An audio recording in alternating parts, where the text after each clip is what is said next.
Good morning, good afternoon, Bonjour, bon depending après-midi, on bonne soirée selon là où vous vous trouvez. the world. Welcome everyone. Bienvenue et merci de prendre le temps d'être avec nous aujourd'hui sur ce webinaire qui se focalisera sur les sages-femmes et comment placer la santé sexuelle et reproductive au cœur de l'action climatique et humanitaire. Je m'appelle Devyani Chaturvedi, je suis féministe et je travaille dans l'Inde. Of midwives, the ICFP Environmental and Climate Change Subcommittee. Ce webinaire est organisé par le sous-comité sur le changement climatique et l'environnement de la conférence ICFP. Health and guides, midwives are now Comme on le sait, le changement climatique est en train de menacer de plus en plus la planification familiale, la durabilité des communautés aussi et leur résilience. Je suis vraiment très heureuse aujourd'hui d'avoir la participation de nos panélistes qui sont vraiment des stars dans leur domaine, que ce soit la recherche, l'action communautaire, etc. Avant de commencer, je voudrais vous dire qu'on a un service d'interprétariat for today's à la session. fois en français et en espagnol. Vous pouvez donc sélectionner votre votre langue préférée. Using your channel. Si vous m'entendez, c'est que vous l'avez déjà fait, manifestement. Is I've got that button. Few housekeeping notes. This D'autres petits webinar points is being logistiques. recorded. Ce webinaire est enregistré. Question and answers in the chat, in the question and answer box. Vous Please pouvez use écrire vos questions dans la fenêtre des questions et réponses et on y essaiera d'y répondre au fur et à mesure. Et puis, n'hésitez pas à partager ce webinaire sur vos réseaux sociaux pour amplifier notre action, nos voix. Je suis vraiment très heureuse aujourd'hui de vous présenter Neha Mankani, qui est conseillère pour l'action humanitaire et le climat à la Confédération internationale des sages-femmes. deliver opening keynote. Et elle a aussi fondé le Mama Baby Fund et c'est elle qui va ouvrir cette conversation aujourd'hui. Bonjour beaucoup. Bon, merci beaucoup, amis, collègues. Je suis vraiment heureuse d'ouvrir cette conversation qui me semble très importante aujourd'hui. Comme Devyani vous l'a dit, viens du Pakistan. Je suis conseillère pour la Confédération internationale des sages-femmes et je suis aussi coprésidente du sous-comité pour le changement climatique de l'ICFP. Et comme on en est tous témoins, le changement climatique, c'est une réalité qui est en train de refaçonner notre domaine.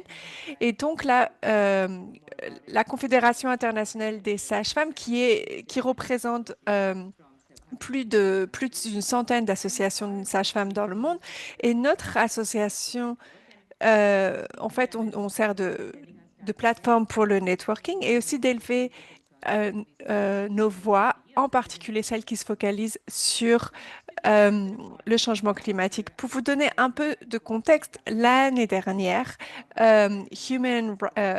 l'organisation Human Rights Watch et ma confédération ont mené une étude dans 41 pays auprès des sages-femmes et les résultats ont été vraiment intéressants.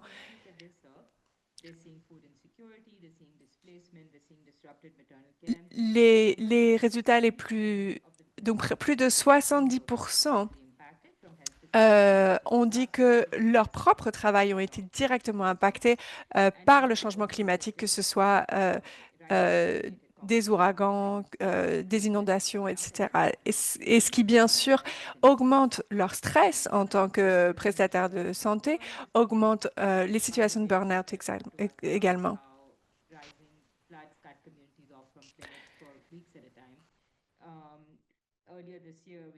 Donc, cette année, on a aussi travaillé au Kenya et plusieurs associations nous ont parlé des sécheresses et comment est-ce que ça génère une situation d'insécurité alimentaire.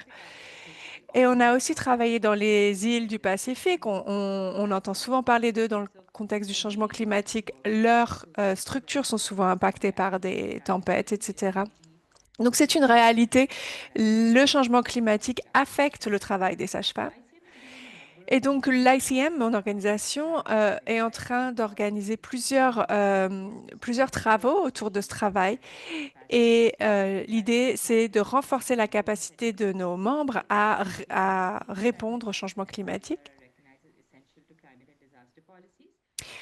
en particulier dans le secteur politique. Et on est aussi en train de former des partenariats pour rendre ce lien plus explicite, ce lien entre le changement climatique et le travail des sages-femmes. Notre association, qui est principalement composée de sages-femmes, mais sont aussi des sages-femmes qui sont des plaideuses, qui font de la recherche, qui mènent des initiatives innovantes. Et ce qu'elles nous disent, c'est que les structures et les systèmes de santé sexuelle et reproductive sont en train de s'effondrer dans certains endroits.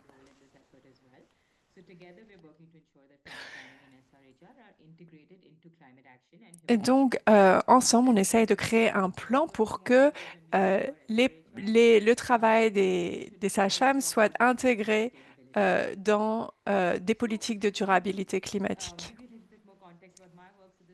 Et en ce qui concerne euh, mon travail personnel, je travaille sur la côte de Karachi, au Pakistan. Et donc, je travaille avec des familles qui sont exposées aux effets du changement climatique, comme des vagues de chaleur, par exemple. Et pour les femmes enceintes, c'est vraiment un défi énorme.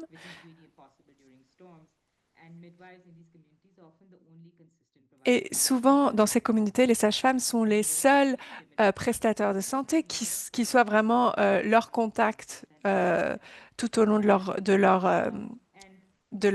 leur grossesse.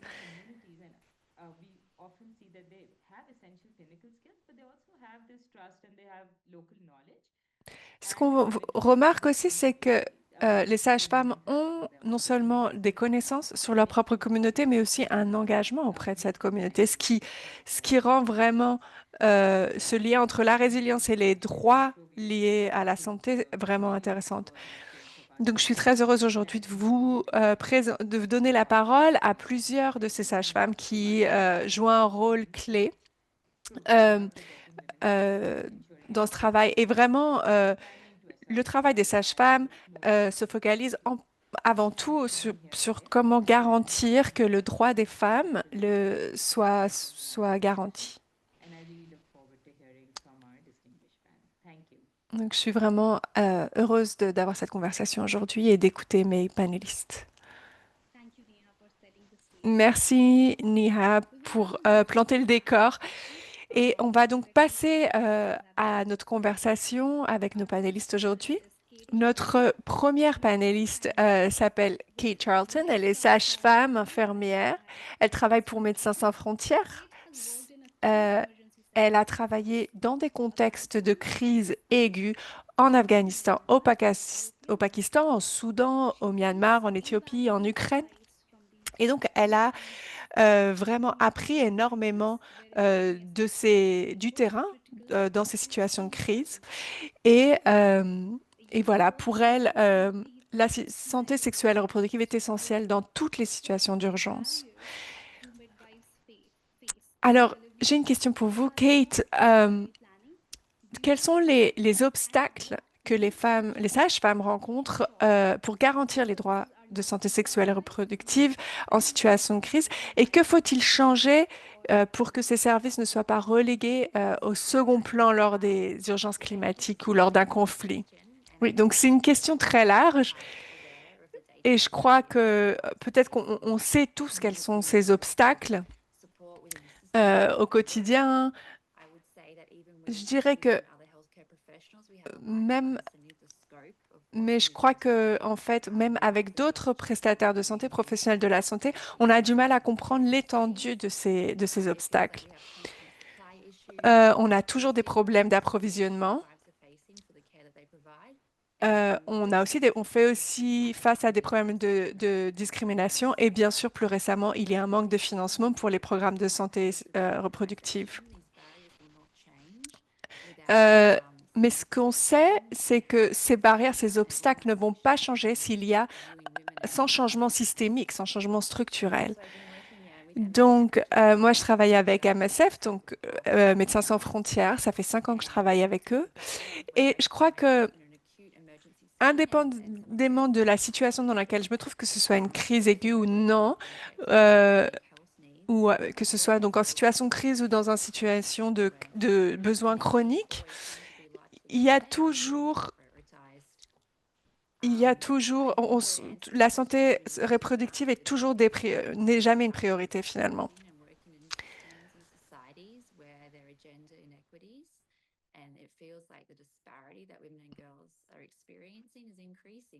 Et sur le terrain, j'ai aussi l'impression que les inégalités sont en augmentation. Dans mon contexte, il y a aussi des barrières légales dans certains contextes qui affectent l'accessibilité, la disponibilité des services et des produits. Et j'ai l'impression que ça, c'est en train de devenir de pire en pire. En Afghanistan, euh, même aux États-Unis, en fait, le droit à l'avortement n'est plus garanti. Donc, je pense que si on couple ça avec, dans le contexte du changement climatique, je crois que les droits de ces femmes, de ces filles, d'avoir accès à la santé et aux soins est en recul. Et donc, je pense que on entend le message clair et il faut qu'on transmette ce message clair au gouvernement que aujourd'hui, en fait, il faut leur dire aujourd'hui, le droit des femmes et des filles d'avoir accès à la santé n'est pas une priorité et il faut que ça change. Et donc, dans le cas de Médecins sans frontières, comme vous l'avez mentionné, on travaille dans les situations de crise et je crois que l'un des défis les plus grands en matière de santé sexuelle et reproductive pour les jeunes filles, c'est que c'est pas toujours visible, évident quand on arrive dans une situation de crise. C'est pas la première chose qu'on voit. On se focalise souvent sur des problèmes plus évidents. Par exemple, en situation de conflit, on se focalise par exemple, sur les soins liés au traumatisme, etc. On essaye de limiter les épidémies, mais je pense que pour moi, en tant que sage-femme, j'ai l'impression que les effets immédiats du manque d'accessibilité aux soins de santé sexuelle et reproductive sont pas aussi visibles. Et donc, c'est important qu'on plaide pour en faire une priorité. MSF est en train d'essayer de mettre en place un outil de surveillance de la santé maternelle qu'on met en place surtout dans la première phase des situations de crise. Et ça se focalise en particulier, un des indicateurs, c'est la mortalité maternelle.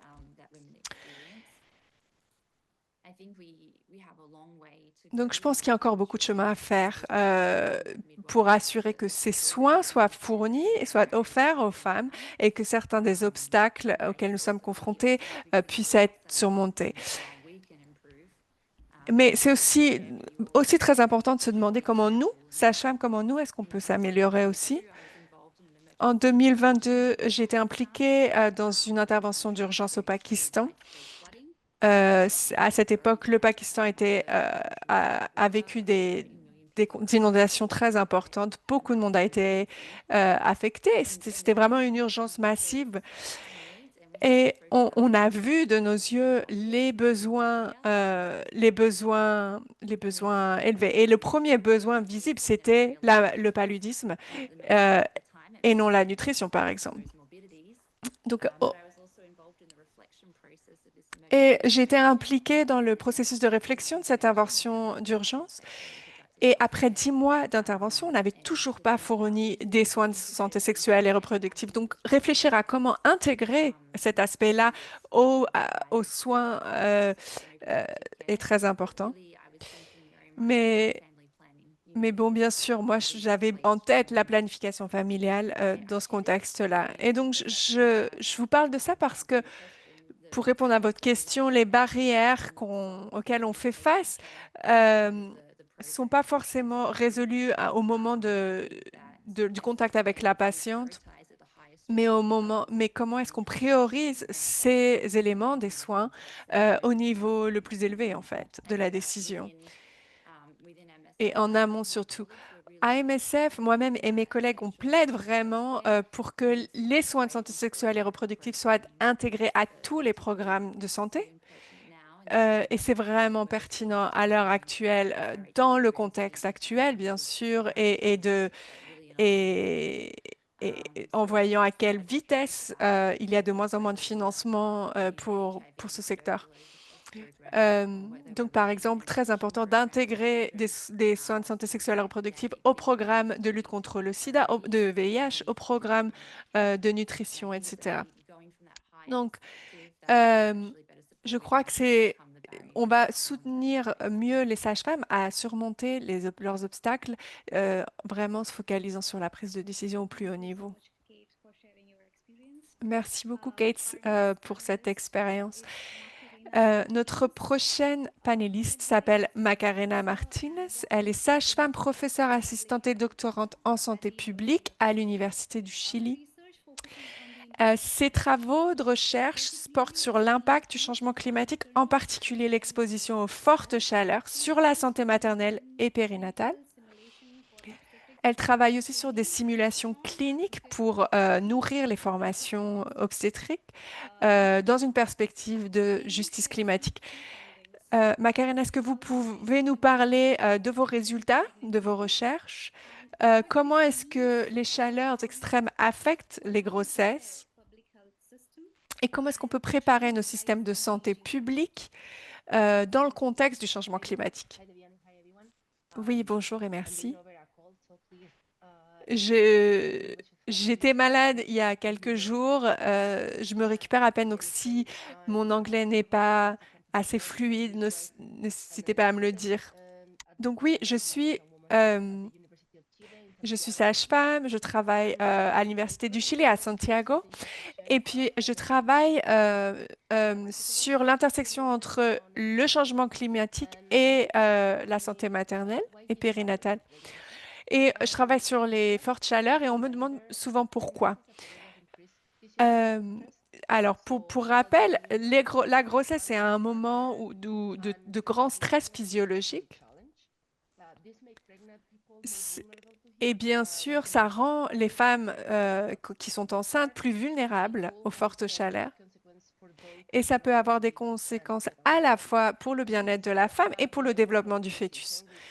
Comme vous savez, l'OMS, avec d'autres organisations, a créé un cadre conceptuel sur ce thème. Il est assez direct et ce qu'il nous dit, c'est que le changement climatique et les fortes chaleurs, euh, euh, donc, pardon, l'un des effets les plus clairs donc, du changement climatique, ce sont les fortes chaleurs. Et il y a plusieurs risques, bien sûr, liés et des facteurs de vulnérabilité liés à ça. Et comme Neha l'a mentionné, ça peut aussi amener à des problèmes d'insécurité alimentaire.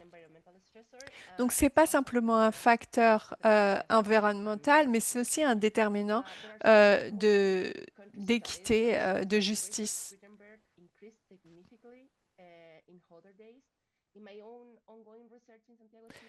Dans mes travaux, ce que j'ai trouvé, c'est que l- euh, les fortes valeurs sont associées à une augmentation des enfants nés prématurés.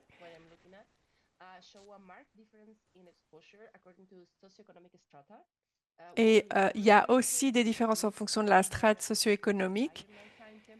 Souvent, les femmes dans les strates économiques les plus faibles sont plus exposées aux fortes chaleurs la nuit. Et ce n'est pas un problème nouveau. Si on veut bien passer à la diapositive suivante. Merci. Donc, c'est un problème qu'on connaît qui n'est pas nouveau. Mm. Mais ce qui se passe, c'est que souvent, une fois la saison des chaleurs passée, on oublie ou alors on s'attend à ce que Ces chaleurs n'est simplement lieu en été, par exemple. Mais ce que vous voyez, le Chili que vous voyez sur la photo à gauche, c'est ce long pays. Et vous le voyez en rouge. Enfin, en tout cas, il concentre il a une grande concentration de forte chaleur, suivie par le Pérou. Et au Chili, en Argentine, on a des vagues de chaleur qui peuvent aussi elles-mêmes déclencher des incendies, etc. Ça, ça bouleverse aussi, ça perturbe les systèmes de prestation de services.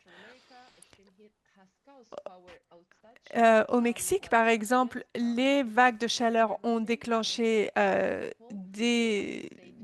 l'arrêt de certaines euh, des sources d'électricité, par exemple. Et donc tout ça, bien sûr, ça a un impact sur les résultats pour les nouveau-nés et la santé de la femme en temps réel. Donc bien sûr, il faut adapter les maternités euh, aux nouveaux risques du changement climatique.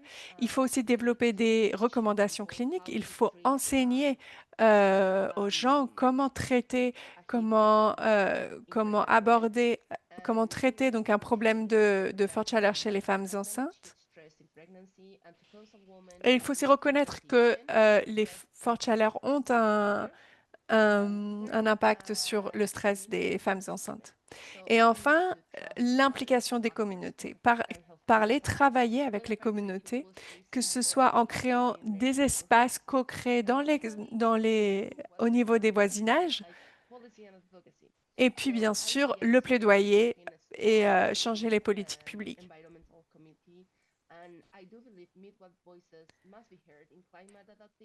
Donc, c'est important d'élever les voix des femmes, des communautés dans les politiques liées au changement climatique.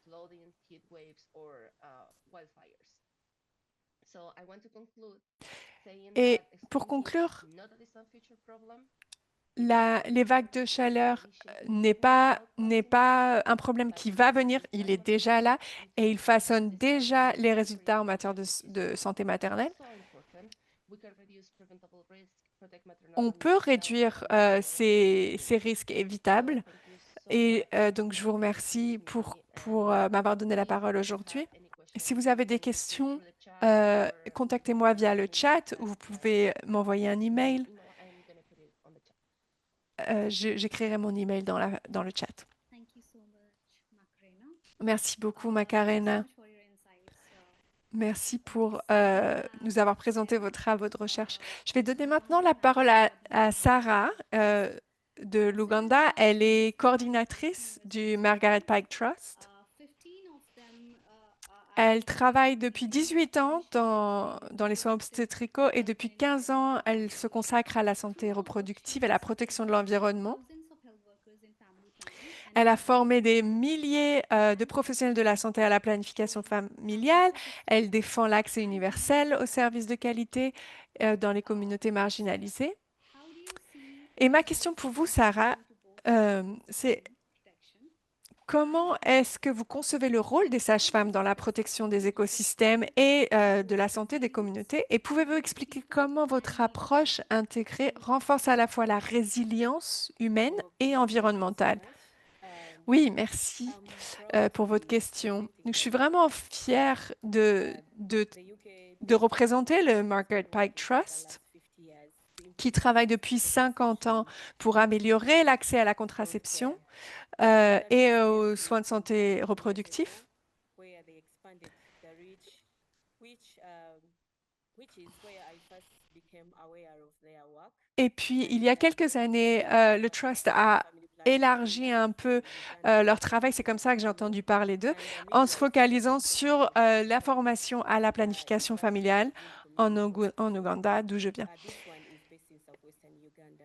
And Et, so the steps that followed gained experience of working with remote and et rural donc, underserved communities to l'idée, better understand c'est de data capitaliser sur and notre to develop expérience, de a travailler family planning training model dans that les zones humides, éloignées, reculées institutions et rurales are managing in the pour region. So promouvoir in my work la planification familiale et la protection des écosystèmes. Et mon travail en tant que sage-femme m'a amené à avoir beaucoup de problèmes euh, dans les écosystèmes des personnes. Par exemple, dans un district de l'Ouganda dans lequel je travaille depuis 5 ans, euh, en- à la tête du projet donc U-Shape, qui se focalisait à la fois sur la santé reproductive et l'environnement, on a trouvé que les femmes et les gens qui vivent dans les zones humides, euh,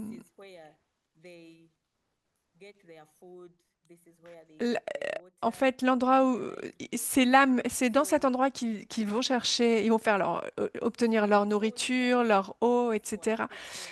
Et, et on s'est rendu compte que cette condition de vie est en passe d'être détériorée.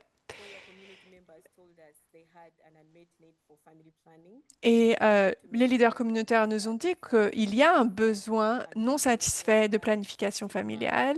euh, Certaines des barrières sont, par exemple, la stigmatisation et aussi des problèmes logistiques locaux. Donc, ça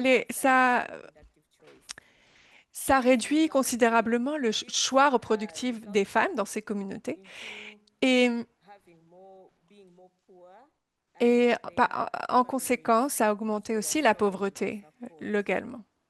Localement, pardon.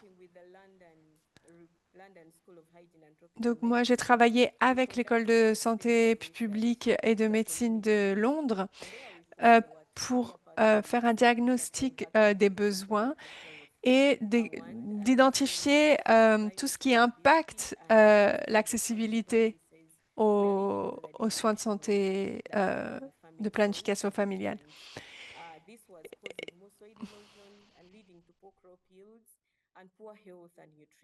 Et donc, ce qu'on a vu, c'est le lien direct entre le changement climatique et les conditions détériorées de nutrition. Et puis, un autre effet, c'est que le manque d'accès aux soins sexuels et reproductifs, à la contraception, fait que les familles ont plus d'enfants qu'elles ne le désirent et ont moins de nourriture, n'ont pas assez de nourriture. On a aussi noté des cas de violence conjugale, intraconjugale, toujours donc ce manque d'accès à la planification familiale. Donc, en réponse à ces besoins manifestés par la communauté, on a développé un programme pour sensibiliser le public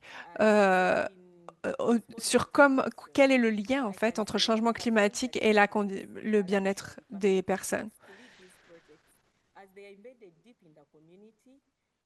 C'est un projet qu'on a ancré vraiment dans la communauté et pour faire comprendre que les résultats de santé néonatale et maternelle sont directement liés au changement climatique, à la protection de l'environnement et des écosystèmes. On peut améliorer la sécurité alimentaire et les sages-femmes doivent donc doivent éduquer leur communauté euh, pour faciliter le changement. Donc, il ne s'agit pas simplement de nutrition, mais de santé de manière générale. Et il y a des impacts positifs liés à ce travail. On a vu une amélioration de la santé des personnes et les pratiques locales sont plus durables. Euh, Maintenant, les gens recyclent, par exemple, et font attention à l'environnement. Donc, vous voyez, le travail des sages-femmes ne se limite pas à la maternité. On peut affecter nos communautés, leur écosystème, l'environnement. Et donc, en intégrant la formation au niveau communautaire, en améliorant les relations avec les autorités, on peut, en tant que sage-femme, avoir donné plus de pouvoir aux femmes pour que leur communauté soit plus résiliente au changement climatique. Voilà, c'est ma réponse à votre question. Merci. Thank you so much, Sarah. It's very important Merci beaucoup, Sarah. beautifully you have talked about it. Next, À finally, présent, et pour notre quatrième et dernière panéliste, j'aimerais vous présenter Meret Khalil. Elle est chercheuse sur les systèmes de santé et elle plaide donc pour les droits de santé sexuelle et reproductive. Meredith has worked at WHO Elle a travaillé à l'OMS, à la White Ribbon Alliance. Elle a dirigé des campagnes comme celle de Ce que veulent les femmes, euh, en amplifiant donc les voix de millions de femmes. into evidence and Euh, she's also et elle traduit les données probantes en action politique. has worked Elle a aussi fondé l'organisation Your Egyptian Doula en Égypte. Meredith, how does this climate Et change ma question pour vous, Meret, c'est with the push en tant que campaign? responsable de la campagne Push, Kinds of comment est-ce que le changement climatique s'articule avec les objectifs de cette campagne et quel type d'investissements ou de politiques sont nécessaires pour mieux soutenir les sages-femmes dans leur communauté touchée par le changement climatique? Oui, merci beaucoup pour cette opportunité et merci Niha d'avancer les diapositives. Donc, pour vous répondre à votre question, j'ai besoin de vous expliquer un peu ce en quoi consiste notre campagne. On sait déjà que les désastres naturels liés au changement climatique affectent disproportionnellement les femmes enceintes en augmentant des risques, par exemple, d'accouchement prématuré, etc. Il y a aussi un plus grand risque de malnutrition. Et on sait aussi que les sages-femmes sont un élément clé déterminant pour fournir des soins de santé sexuelle et reproductive et de soins primaires de manière générale aussi. Et donc cette campagne qui s'appelle Push, donc pousser en anglais, en fait se centre sur des soins centrés sur la femme. Donc l'idée c'est de se demander que veulent les femmes et l'idée c'est de souligner le partenariat, l'alliance tellement importante entre les sages-femmes et les femmes. Donc ce qu'on a demandé dans plusieurs communautés du monde, on a demandé aux femmes ce qu'elles voulaient et une grande majorité d'entre elles nous ont dit qu'elles veulent des soins holistiques, accès à la sécurité alimentaire et être moins exposées au risque de violence. Donc c'est très simple. C'est ce qui est demandé, ce sont des soins intégrés, des soins holistiques. Et donc avec cette campagne Push, ce qu'on a vu, c'est que quand on voit des gens plaider, que ce soit pour la justice climatique, pour l'égalité entre les sexes, etc., il y aura toujours des sages-femmes qui plaident avec ces personnes. Et donc, comme vous voyez, cette campagne se centre sur la femme, sur les femmes, et on essaie de faire ça de 3 manières différentes. Donc, on le fait en rendant plus généralisé les soins centrés sur la femme pour le public. On veut plus entendre ces histoires qui nous disent que quand on entend une bonne expérience, on se dit, ah, mais c'est parce que tu as eu un bon prestataire de santé. Non, on voudrait que ce soit standard, que ces pratiques centrées sur la femme soient la normalité, la norme. On voudrait aussi que les sages-femmes participent davantage aux recommandations politiques. Les ministres de la Santé sont ceux qui parlent des sages-femmes, etc. Mais on voudrait que les sages-femmes participent à la COP, par exemple, qu'elles participent dans les conférences des ministères des Finances, du ministère du Travail, etc. Donc, intégrer les sages-femmes à la table des décisions politiques. Et bien sûr, ça implique de développer donc ce bras politique de manière plus forte. Donc, je voudrais vous inviter, vous, sages-femmes, à participer à cette campagne Push. Et est-ce qu'on peut passer à la diapositive suivante? Je voudrais me focaliser et vous montrer d'abord comment rejoindre la campagne Push. C'est très simple. Il faut que vous acceptiez 3 choses. En scannant le code, vous aurez accès à ce qu'on appelle donc la pledge, la promesse. Et ce qu'on sait, c'est que les sages-femmes font partie de leur communauté et elles connaissent les besoins de leur communauté. Et elles savent aussi quelles solutions fonctionnent mieux pour elles. Donc on est vraiment très heureuse d'aller à l'ICFP cette année. On va présenter un résumé politique et de plaidoyer. Et vous pouvez d'ailleurs y avoir accès en scannant ce code. Donc, ce que vous pouvez faire en tant que plaideur ou plaideuse pour la campagne Push, c'est que, par exemple, on sait que les sages-femmes, donc ce sont elles qui fournissent des soins au plus près de la communauté. Parfois, elles fournissent elles réduisent aussi des interventions non nécessaires, ce qui permet une économie de coûts pour les systèmes de santé et ça nous permet aussi d'augmenter les questions d'égalité. On sait que les sages-femmes permettent davantage de résilience climatique. Elles participent à la croissance économique aussi des pays. Et donc ça, c'est de ces différentes manières, vous pouvez nous aider à plaider pour cette campagne Push. Mais finalement, très peu de gens voient les sages-femmes au-delà de faire accoucher des femmes finalement. Donc, si vous scannez ce code, vous pouvez voir, vous aurez accès au site où vous pourrez lire des expériences, des témoignages, vous pourrez ajouter le vôtre où nous dire comment est-ce que vous avez vu les sages-femmes changer la donne dans leur communauté. Il y a sur ce site l'histoire de Macarena, de Kate, de Sarah, Niha. Et voilà, donc ce que je veux dire, c'est que les sages-femmes ont le potentiel d'être des plaideuses, au-delà de faire accoucher des enfants, des femmes. Donc d'abord, c'est important de faire valoriser la perspective des sages-femmes comme des expertes.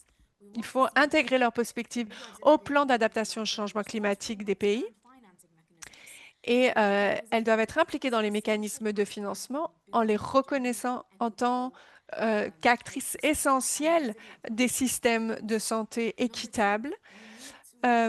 Deuxièmement, il faut qu'on soit plus proactif pour résorber les inégalités de salaire entre les hommes et les femmes. La plupart des sages-femmes dans le monde sont des femmes, mais elles ne gagnent que 24% de moins que leurs homologues hommes. Donc, c'est important, ça c'est un point aussi très important de la campagne, l'égalité des salaires. Et puis, enfin, mon troisième point, c'est d'impliquer les sages-femmes pour définir les solutions. Ce sont des investissements simples, pratiques, financés, inviter les sages-femmes à faire partie des formations, à définir comment rendre des maternités, par exemple, plus résilientes au changement climatique, etc. Et puis, c'est à travers les sages-femmes qu'on peut s'assurer que la voix des femmes soit valorisée. Et investir dans les sages-femmes, c'est aussi donc une manière de redonner du pouvoir aux personnes qui sont les plus affectées. Je vais vous envoyer le lien de cette campagne dans le chat. Merci beaucoup, Mérette, et merci à tous nos panélistes. Et à présent, on va lire les questions que vous avez écrites dans la fenêtre de chat pour les questions et réponses et y répondre au fur et à mesure. Je vois 3 questions pour l'instant. Donc, pour la première, c'est une question anonyme. Donc, je lis cette question. Dans votre expérience, comment est-ce que la communauté a confiance dans l'accès à la santé sexuelle et reproductive pendant des situations d'urgence? Et quels changements politiques sont nécessaires pour mieux soutenir les sages-femmes dans leur travail dans ces milieux fragiles? Est-ce que l'un des ou l'une des panélistes souhaite répondre à cette question.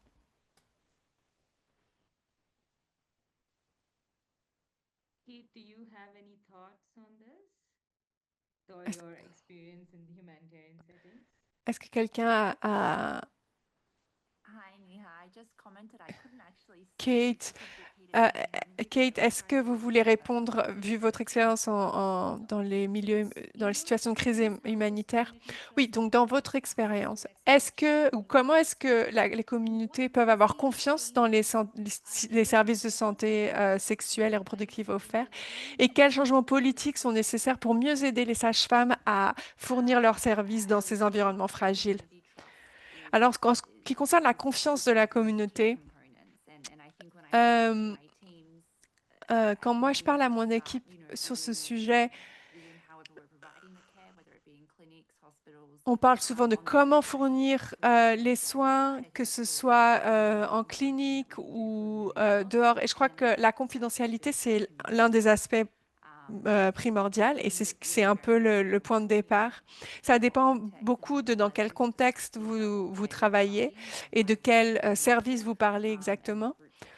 Et puis aussi quel groupe de personnes. Mais bien sûr, réfléchir à cette confiance, comment tisser cette confiance, c'est fondamental et on fait toujours attention à incorporer ça dans nos réponses aux situations d'urgence. OK, la deuxième question nous est posée de Tefa Innocent. Et je crois que c'est une question pour Neha, puisqu'elle est adressée à l'ICM. Donc, sa question, c'est qu'est-ce que l'ICM fait pour combler les lacunes en termes de connaissances d'éducation des sages-femmes? Par exemple, l'éducation subventionnée ou des brefs cours pour les sages-femmes, et en particulier dans les milieux à ressources limitées. Et sa deuxième question, qu'est-ce que l'ICM fait pour prévenir ou réduire l'exode rural, particulièrement en Afrique, ce qui impacte la santé des femmes? Specifically, I'll speak to the work around climate and humanitarian. So we have last year, after we started Oui, working on this topic extensively, we have done a lot of content development on it, and donc we're actually in the process of turning on est actuellement en cours de développer des contenus dérivés de l'étude qu'on a faite et on va les partager dans les prochains mois avec les différentes associations de sages-femmes. Donc, vous verrez ces travaux en ligne euh, et c'est des nouvelles données probantes qui vont être euh, publiées, en particulier sur le changement climatique. Et donc, on va partager ces éléments à travers nos réseaux. Donc, dans les prochains mois, si vous recevez les nouvelles de l'ICM, vous verrez ça. Alors, en termes de l'exode rural, en tant qu'association internationale, ce qu'on fait, c'est qu'on plaide pour de bonnes conditions pour les sages-femmes, c'est-à-dire les salaires égaux, des bonnes conditions de travail, pour que ces femmes n'aient pas envie de quitter leur communauté et aller travailler ailleurs. Et donc, à travers nos canaux de plaidoyer internationaux, on essaie de promouvoir ce message-là.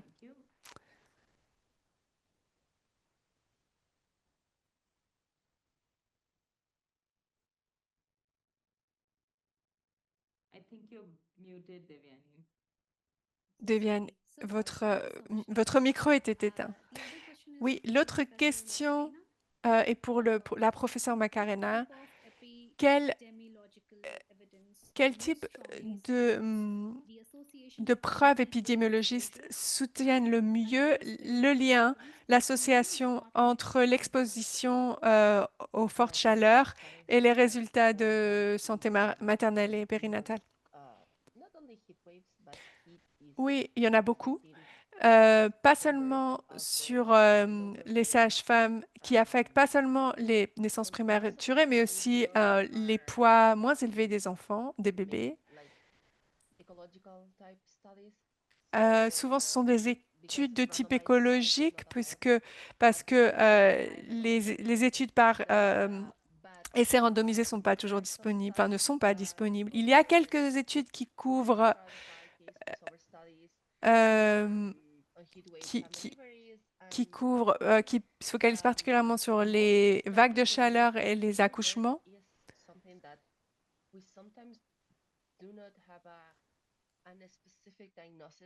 Souvent, on n'a pas un diagnostic spécifique, mais on a vu que les fortes chaleurs sont liées.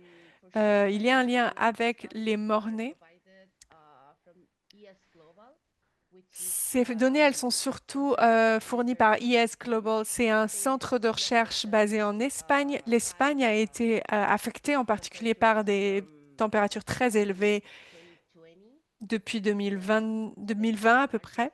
Donc, ils ont le plus grand nombre d'études sur ce facteur en Europe. Je crois que c'est à peu près tout ce que je peux dire à présent, mais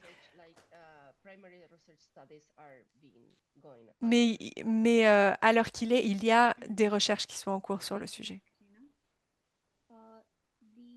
It was from Ryan Viveroson. Sorry, I did not mention the name. J'ai oublié de mentionner le nom, mais c'était une question de Ryan Viverosen. Et la question suivante I think est adressée à Sarah, il me semble. so. Sarah, this is from Karina. Sarah, c'est une She asks question that de at the Karina. Light Trust, we have been advocating for the inclusion of SRHR in national climate plans and policies and in funding mechanisms. Donc, And Mirat mentioned Meret a the mentionné importance of taking the l'importance topic at COP and other such que forums. le financement des sages-femmes soit un des sujets à la COP. Engage with climate Et qu'est-ce que fait people votre fonds pour, dans ce sens? Sarah, over to you. Sarah, qu'est-ce que vous avez à répondre? Sorry, I don't think Karina was asking me. Je suis pas sûre que c'était une Karina is question my pour colleague, so moi she will answer. directement. Okay, I'm so sorry. Ah, So, pardon.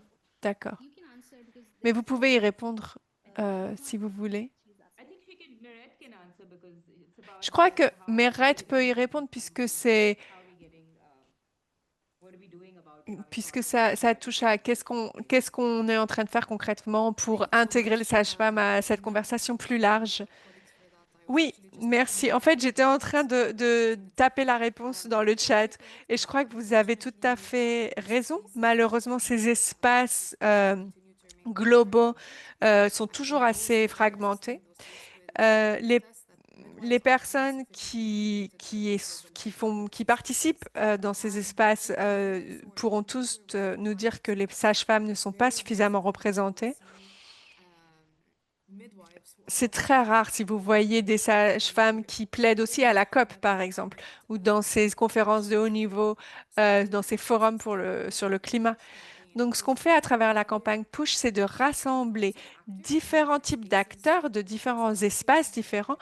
Par exemple, celles et ceux qui plaident pour l'action climatique, la justice climatique, les jeunes, euh, les personnes qui travaillent sur le terrain, en situation de crise humanitaire, pour vraiment élever des messages clés de plaidoyer et, et qu'on va développer et synthétiser à travers la campagne Push.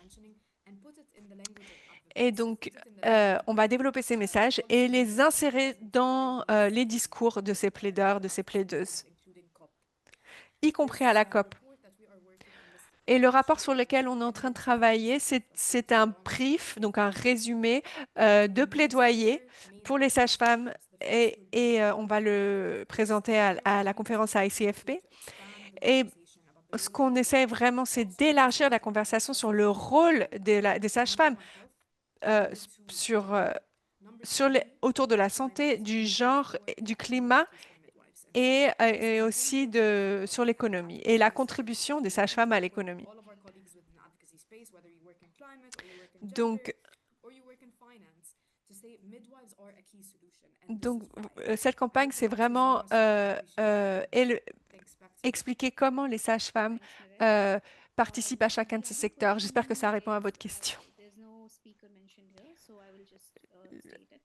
L'autre question, And e-learning tools support comment est-ce que les outils numériques peuvent soutenir la formation des sages-femmes et leur formation continue, en particulier dans les milieux reculés? Et ça, c'est une question de Any speaker? Rajat Enlikumar. Est-ce que quelqu'un veut y répondre?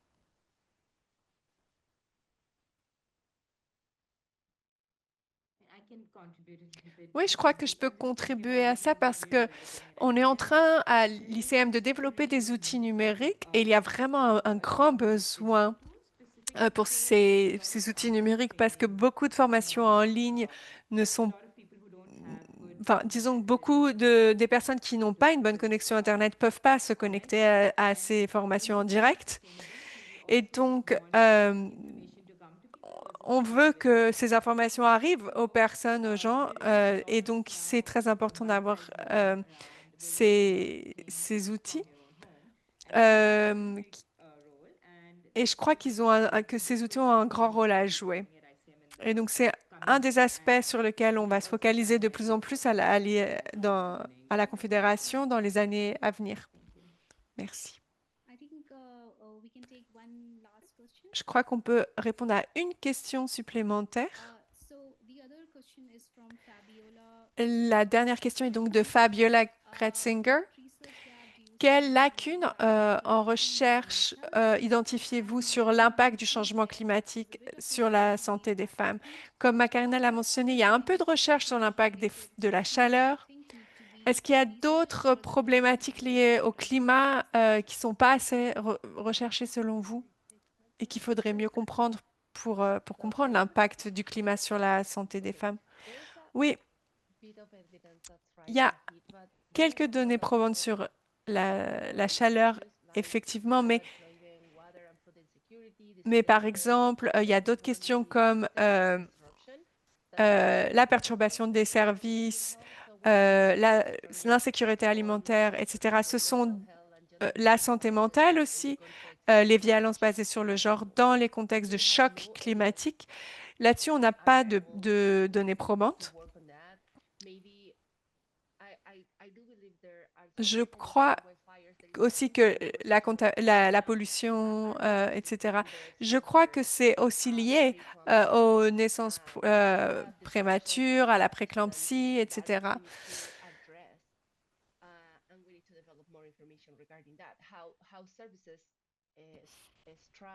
Aussi, comment est-ce que les services peuvent être fournis ou non quand ils sont soumis aux effets du changement climatique? La migration également liée au changement climatique, au climat, et beaucoup de pays subissent la migration climatique. Donc, ces relocalisations sont une réalité aujourd'hui au sein même des frontières des pays.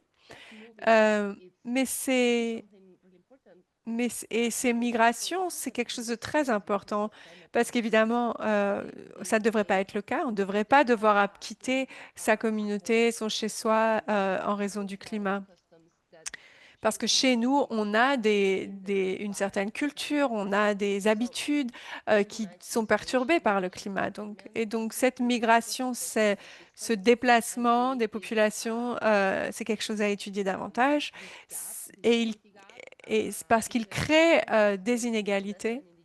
L'impact est beaucoup plus fort chez les jeunes, chez les personnes marginalisées, etc.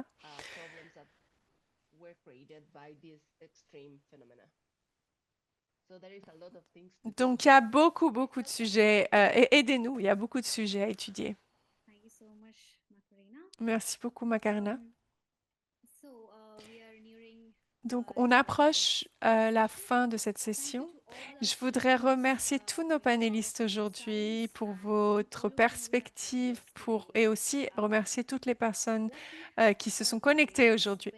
Ce qu'on a écouté, ce qu'on a entendu aujourd'hui, c'est très clair. Le changement climatique n'est pas simplement une crise environnementale, c'était une crise de santé reproductive, d'équité de genre et une crise humanitaire aussi.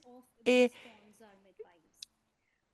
Et les sages-femmes ont un rôle clé à jouer en réponse à ces crises.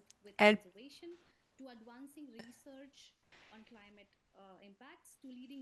donc important. Donc, on a vu comme c'est important de mener de la recherche sur le sujet, de promouvoir des campagnes au niveau international comme celle de PUSH.